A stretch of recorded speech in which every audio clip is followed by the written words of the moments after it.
Hello, everyone, and thank you for joining me again on Christian Life Hacks. It's me, Layla Oguyurmi, also known as Teacher OG.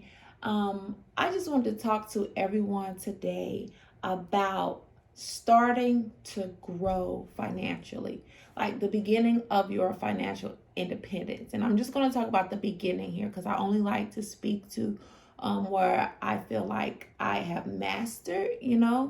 And I feel like I am in a place where I am growing financially outside of my regular 9 to 5. Okay. So I am a teacher by profession. I've been teaching now for about 13 years. But I always feel like I've been called for more, not to just teach in a public school, but to teach in God's kingdom, doing God's kingdom business. Yes, I can do his kingdom business in a public school, but I need to be able to speak freely about Jesus, and I'm not always able to do that in a public school setting. Anyhow, there are two hacks that I want to touch on really quickly. The first hack is to actually invest. And I know this sounds like duh, we all know that. But here's the thing, it's biblical. Let me make sure I got the right scripture. It is Matthew 25, 14 through 30. It's the parable about the talents.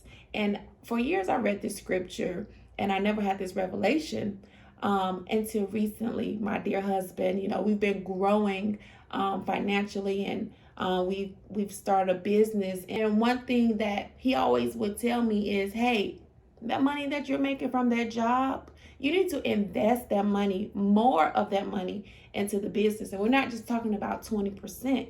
Invest as much as you can to where you still have something to live off of. So it talks about how the master left these guys with talents. He left one with 1 talent, one with 2 talents, and one with like 5 talents. Okay. The one with 5 and 2 talents, they invested all of their talents and they got it all back. And I always thought these talents were like only were gifts that God had given you. Like I feel like, okay, I'm good at, let's say, writing. So I invest that talent by writing a children's book. So I feel like, hey, I'm good. I'm doing what God said in that parable. But this parable is way bigger here. He's also talking about your finances.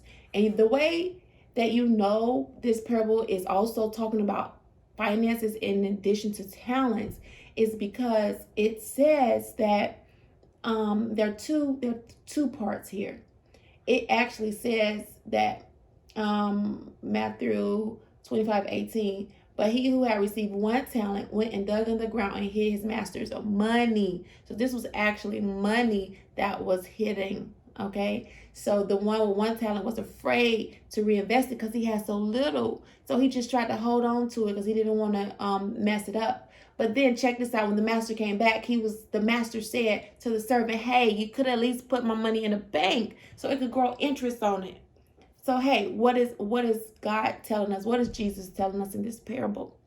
Okay, it's more than just about your gifts and your abilities.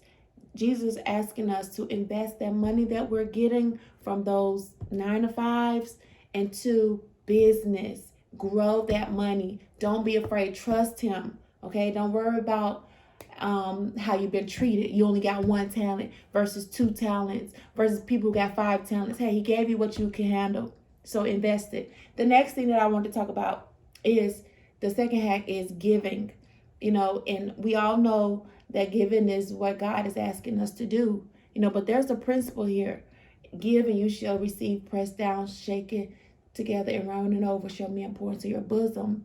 Now, I am a strong believer in giving to those who are less fortunate, whether it's homeless people, if I could give to a cause, but especially those who are impoverished. I really believe in giving. Yes, pay a tithe, but above, even bigger, I believe that God is calling us to give more to those who are less fortunate. So try those 2 hacks. Try investing, not just saving and holding the money, burying the money, but actually investing, flipping that money, stepping out and doing what God asked you to do.